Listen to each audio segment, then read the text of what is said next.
সালে যখন বাইতুল্লাহর সফরে রওনা হয়েছি, আমার সাথে লালবাগের একজন ডাকাত ছিল, সন্ত্রাস, ভদ্র সন্ত্রাস। কিছু আছে না ভদ্র সন্ত্রাস, মানে কিচ্ছু বোঝে না, দরবেশ, কিন্তু ইশারায় পুরা গ্রাম আউলে হালায়। বিমানে ওঠার পরেও দেখি তার মেজাজ গরম। বিমান ক্রু যারা তাদের সাথে রাব ব্যবহার করে, আমরা বিরক্ত হয়ে গেছি এক পর্যায়ে। এই লোকটা এমন কেন? টাকার গরম আছে, ক্ষমতা আছে, এই ক্ষমতার টাকার গরম বিমানেও দেখায়।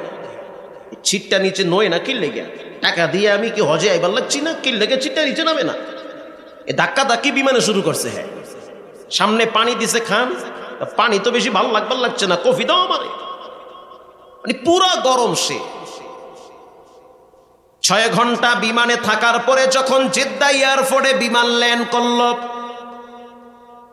নামার পরে দেখলাম তিনি চতুর্দিকে তাকায় দেখতে আছে সব সাদা কাপড়ওয়ালা মুসলমান। আমারে কইতেছে, মৌলভী সাহেব, এই সব তো দেখি সাদা জামা পরে রয়েছে, কই যাবে? আমি কি কবরে যাইবো? সব একটু বললে কি কমো আর হেল লাগে, আমি সব কবরে যাইবো। কোন কি আপনি হজ করবে রয়েছি না, আমরা কি লেগে কবরে? ঢাকায় তো কথা কয়, ঢাকায় বাসায় কথা কি আমার বুঝবার লাগছে না আপনারা? মাশাআল্লাহ।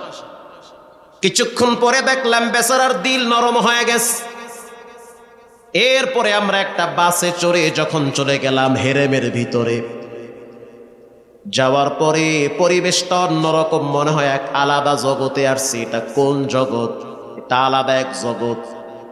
মিষ্টি কেমন লাগে না খাইলে বুঝবা না, যতই বয়ান দাও মিষ্টির মজা বুঝানো যাবে না, খায়া দেখো মিষ্টি কেমন লাগে। তো ভিতরে না গেলে তো বুঝবা না। এবার তাওয়াফ শুরু হয়ে গেল, দেখি পারে না, আউলায়া ফালায়। আমি শিখাইয়া দিতেছি, বলেন লাব্বাইক। আউলায়া লাইসা, আবার বলি বলেন লাব্বাইক, আল্লাহুম্মা লাব্বাইক। ও দয়ার মালিক আল্লাহ, আমি তোমার গোলাম, কিচ্ছু নাই, তুমি আর আমি, আমি আর তুমি। তোমারে যদিও দেখি নাই, কিন্তু তোমার ঘরে আসছি, তোমার ঘেরান তো আমি নাকে পাই। আল্লাহু আকবার। লম্বা টাইম লাব্বাইকের আওয়াজ দেওয়ার পর এবার যখন মাগরিবের আজান শুরু হয়ে গেছে, তাওয়াফ বন্ধ হয়ে গেছে, নামাজের জন্য প্রিপারেশন নাও। সময় যখন নামাজের জন্য প্রিপারেশন নিল, এই ঠান্ডু মাস্তান, ভয়ঙ্কর মাস্তান, সে দেখলাম ক্লান্ত হয়ে গেছে, শরীরের ঘামগুলা বায়া বায়া পড়তেছে। আমি বললাম, টেনশনের কারণ নাই, ঝমঝম পানি আছে, খান। এটা দামি পানি, বরকতি পানি, এটার তলা হলো ডাইরেক্ট জান্নাতে, খান ঝমঝমের পানি। এবার সে তাল পাইতেছে না, পরে আমি নিজেই গেলাস আগায় নিয়ে ঝমঝমের পানি আইনা দিলাম হাতে। দেখলাম বসতে চাই, আমি বললাম হবে না, নরমাল পানি দাঁড়ায় খাওয়া বসে খাওয়া সুন্নাত, আর ঝমঝমের পানি দাঁড়ায় খাওয়া সুন্নাত। দাঁড়ায় খান আপনি। পানির গেলাস হাতে নিয়ে মুখের কাছে নিছে। আমি বললাম, থামেন হাজী সাহেব, যে কোনো একটা ভালো নিয়ত কইরা খান, আর দিল থেকে আল্লাহর কাছে একটু দোয়া করেন। এবার এই মাস্তান সন্ত্রাস হাজী সাহেব, সে বলতে আছে, হুজুর আমি কি দোয়া করব? আমি বললাম, ভিতরে আপনার যা মনে চাই সেই দোয়াটাই করেন। এবার তার আওয়াজ আমি স্পষ্ট পাশে দাঁড়ায় শুনতেছি। গেলাসটা হাতে নিয়ে মুখে নেওয়ার আগে বলতে আছে, ও বাইতুল্লাহর মালিক আল্লাহ, তোমার ঘরে আসছি, জমজমের পানি মুখে নেওয়ার আগে দোয়া করতেছি, রে আল্লাহ, তুমি আমাকে পরিপূর্ণ হেদায়াত না দিয়া তোমার বাংলাদেশে ফিরাইয়া নিও না। কারণ পুরা দুনিয়ার মালিক কে? বাইতুল্লাহর মালিক যিনি, নওগাঁর মালিক তিনি, ঢাকার মালিক তিনি, সার্বভৌমত্বের মালিক আল্লাহ, জমিনে আইনও চলবে আল্লাহ। প্রিয় ভাইয়েরা আমার, এরপরে নামাজের ইকামত শুরু হয়ে গেল। হাইয়া আলাস সালাহ, হাইয়া আলাস সালাহ। কি মজার আওয়াজ, ওরে সুবহানাল্লাহ, ভিতরটা কায়রা নিচে করে। এরপরে ইমাম সাহেব ভাঙ্গা কণ্ঠে সূরা তেলাওয়াত শুরু করলো। আলহামদুলিল্লাহি রাব্বিল আলামিন আর রহমানির রহিম মালিকি ইয়াউমিদ্দিন ইয়াকা না'বুদু ওয়া ইয়াকা নাস্তাঈন ইহদিনাস সিরাতাল মুস্তাকিম সিরাতাল লাযীনা আন'আমতা আলাইহিম গায়রিল মাগদুবি আলাইহিম ওয়ালাদ-দাল্লিন।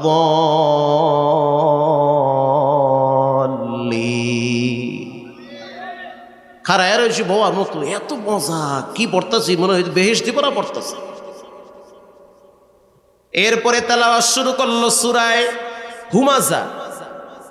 ওয়াইলুল লিকুল্লি হুমাযাতিল লুমাযাহ আল্লাযী জামা'a মালান ওয়া 'আদ্দাদাহ ইয়াহসাবু আন্না মালাহু আখলাদাহ কাল্লা লায়ুনবাযান্না ফিল হুতামাহ কাল্লা লায়ুনবাযান্না ফিল হুতামাহ ওয়া মা আদরাকা মাল হুতামাহ নারুল্লাহিল মুকাদাতুল্লাতী তাত্তালি'উ আলাল আফইদাহ ইন্নাহা আলাইহিম মুসাদাহ ফি আমাদিম মুমাদ্দাদাহ। আল্লাহু আকবার। এত মজা, সুবহানাল্লাহ। আমি টের পাইতেছি আমার পাশের সন্ত্রাস নামাজের ভিতরে কাঁদতেছে, তার ফুফানির আওয়াজ পাচ্ছি। দ্বিতীয় রাকাতে ইমাম সাহেব তেলাওয়াত করল সূরা মাউন। أرأيت الذي يكذب بالدين فذلك الذي يدع اليتيم ولا يحض على طعام المسكين। খারাপ লাগতেছে আপনাদের? খুব মজার পড়া। নামাজ শেষ হওয়ার পর দেখলাম চোখের পানি দিয়া এহরামের কাপড় ভিজায় ফেলাইছে।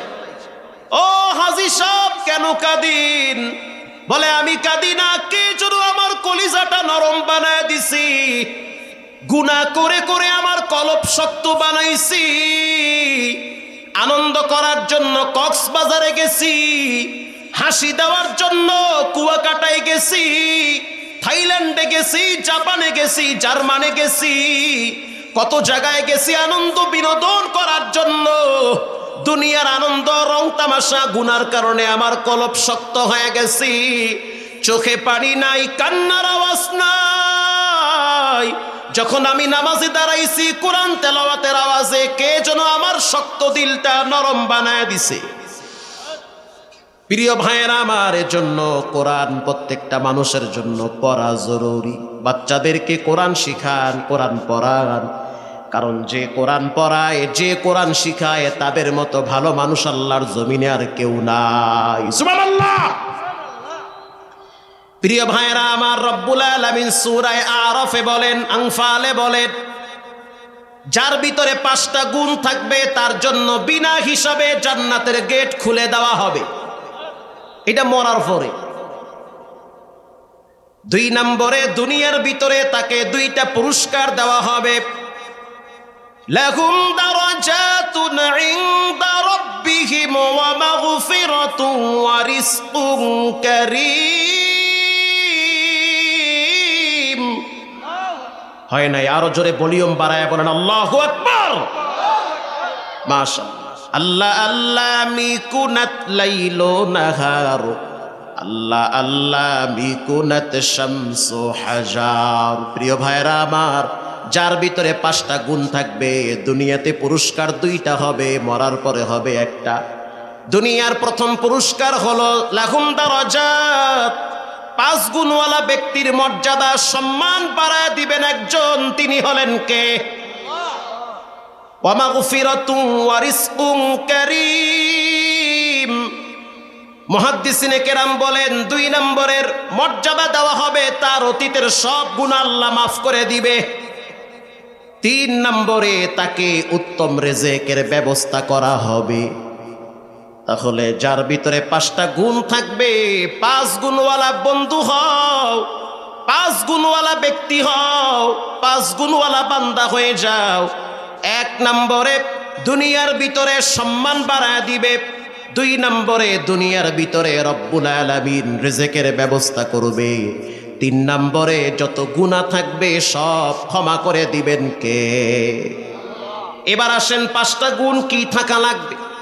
আল্লাহ রাব্বুল আলামিন স্পষ্ট ভাবে বলেন, ইন্নামাল মুমিনুনা আল্লাযীনা ইযা যুকিরাল্লাহ।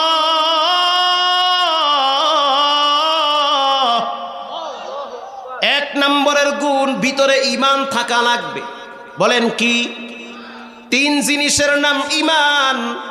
এক নম্বরে ইকরার বিল লিসান, জিহ্বা লড়ায়া বলতে হবে সব ক্ষমতার মালিক একজন, তিনি হলেন কে? তাসদিক বিল জানান, অন্তরে বিশ্বাস করা লাগবে গাছের একটা পাতা পড়তেও একজনের পারমিশন লাগে, তিনি হলেন কে? তিন নম্বরে আমাল বিল আরকান, মুখে বললে হবে না আল্লাহরে মানি, আর চায়ের দোকানে বৈশা বিড়ি খাবেন, চা খাবেন, টিভি দেখবেন, হবে না। সিজদা দিয়া নামাজ পড়া দেখানো লাগবে আল্লাহ তুমি আমার রব, ওই রবই আমার সব। প্রিয় ভাইয়েরা আমার, দিলের ভিতরে পরিপূর্ণ আস্থা এবং বিশ্বাস রাখতে হবে, লা রাজ্জাকা ইল্লাল্লাহ, লা মা'বুদা ইল্লাল্লাহ। দুনিয়ার কেউ আমারে খাওয়ায় না, দোকান ব্যবসা বাণিজ্য চাকরি ক্ষমতা মার্কা দল নেতা নেত্রী কেউ আমারে পালে না, পালেন একজন, তিনি হলেন কে? একজন ইমানদারদের মর্যাদা কেমন শুনে নেন। ইমানের মর্যাদা কাকে বলে? এবার আসেন, ইমান কার ভিতরে আছে কার ভিতরে নাই, আমি কি একটু বলবো? প্রিয় ভাইয়েরা আমার, আল্লাহর রাসূল সাহাবায়ে কেরামদেরকে বললেন, ও সাহাবীরা, তোমাদের ভিতরে ঈমান আছে না নাই তোমরা নিজেরাই নির্ণয় করতে পারবা। ক্বালা ইযা সাররাকতা হাসানাতুকা ওয়া সাআতকা সাইয়্যাতুকা ফাআনতা মুমিন। ভালো কাজ যখন তোমাকে শান্তি দিবে, তৃপ্ত করবে, বুঝবে তোমার ভিতরে ঈমান আছে। এবার জানতে চাই, কোরআন তেলাওয়াত করা ভালো না খারাপ? ভালো শুধু বলবেন, সবাই বলবেন ভালো, আওয়াজ দিয়ে বলবেন। কোরআন তেলাওয়াত করা ভালো না খারাপ? নামাজ পড়া ভালো না খারাপ? আল্লাহর জমিনে আল্লাহর দ্বীন প্রতিষ্ঠা করা ভালো না খারাপ? যদি ভালো হয়ে থাকে, এগুলো যার কাছে ভালো লাগবে না, বুঝতে হবে সে আধ্যাত্মিক রোগে আক্রান্ত হয়ে গেছে, তাকে অচিরেই চিকিৎসা করা দরকার, তা না হলে সে ঈমান হারা হয়ে কবরে যাবে। চিকিৎসা করার দরকার। আল্লাহর রাসূল বলেন, ওয়াসাতকা সাইয়্যাতুকা ফাআনতা মুমিন। খারাপ কাজ যখন তোমার অন্তরের ভিতরে অশান্তি দিবে, কেন আমি অপরাধ করলাম